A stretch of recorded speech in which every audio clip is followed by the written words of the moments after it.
నిజమే ప్రియులారా, ఇంట్లో పెద్దవారు, వయసులో పెద్దవారు, ఆ అత్తమామలు అవ్వచ్చు, తల్లిదండ్రులు అవ్వచ్చు, ఎవరైనా అవ్వచ్చు, ఇంటికి పెద్ద దిక్కు అనే వాడిని దేవుడు పెట్టారు అంటే వారిని బట్టి మీరు చాలా దేవుణ్ణి గనపరుస్తూ వారి పట్ల ఎంతో మర్యాదగా, గౌరవంగా, అభిమానంగా, ఆప్యాయంగా ఉండటం అనేది ఎంతో ఆశీర్వాదమైనది.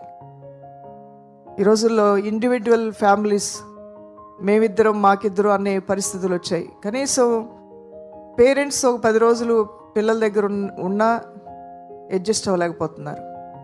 అత్తమామలు ఒక 10 రోజులు, ఒక నెల రోజులు వెళ్ళి ఇంట్లో ఉండాలనుకున్నా, అంటే కూతురు వైపు తల్లిదండ్రులు అల్లుడికి అత్తమామలు, అల్లుడి వైపు తల్లిదండ్రులు కోడలికి అత్తమామలు వెళ్ళి ఉండాలన్నా అడ్జస్ట్ అవ్వలేని పరిస్థితులు. ఇది ఆరోగ్యకరమైన వాతావరణం మాత్రమైతే కాదు ఇలా ఉండటం అనేది. మనం జీవించేది అల్పకాలం. ఈ అల్పకాలంలో అవసరమైనటువంటి బంధుత్వాల్ని అనవసరమైన ఆలోచనలు పెట్టుకొని దూరాలు చేసుకోవటం అనేది అజ్ఞానం, అవివేకం అవుతుంది. ఇప్పటి వరకు మనం ప్రార్థన చేసాం, ఎంతమంది కొరకు, ఎన్ని విషయాల కొరకు ప్రేయర్ చేసాం. అలాంటిది నీ ఇంటి వారితో నువ్వు సమాధాన పడట్లేదంటే అది ఎంత బాధాకరమైన విషయం.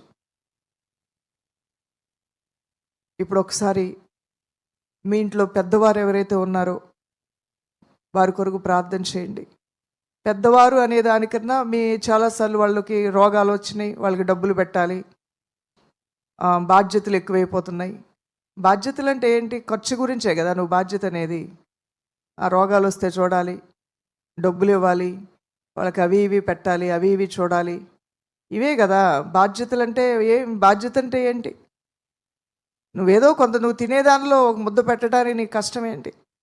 నీకున్న డబ్బులో ఒక 10 రూపాయలు ఇవ్వడానికి కష్టం ఏంటి? వాళ్ళు నీవారు కదా, నిన్ను పెంచి పెద్ద చేశారు కదా. వాటి విషయంలో కూడా ఇరుకు స్వభావాలతో చాలామంది బాధ్యతల్ని భరించటం అంటున్నారు. బాధ్యతలు అనేవి అవి ఎంతో మంచివి, అవి కష్టంగా భావించి దూరం చేసుకుంటున్నటువంటి వారు ఉన్నారు. దేవుని మహాకృప వలన నాకు వివాహమైన మొదటి రోజు నుండి ఈ రోజు వరకు నాలో ఒక అభిప్రాయమే. నన్ను నా తల్లిదండ్రులు ఎంత మంచిగా పెంచి పెద్ద చేశారో వారి తల్లిదండ్రులు కూడా వారిని అంతే మంచిగా పెంచి పెద్ద చేశారు. నా తల్లిదండ్రుల పట్ల నేను ఏ విధంగా బాధ్యతగా ఉండాలో వారి తల్లిదండ్రుల పట్ల కూడా అదే బాధ్యత నేను కలిగి ఉండాలి. నేను రెండింటినీ సంపూర్ణంగా బ్యాలెన్స్ చేయడానికి దేవుడు కృపిచ్చాడు. ప్రతి విషయంలో, అన్ని విషయాల్లో కూడా ఏది కావాలన్నా, అది చిన్నది మొదలుకొని పెద్దదాని వరకు, అది ప్రేమను పంచే విషయంలో అయినా, ఇవన్నీ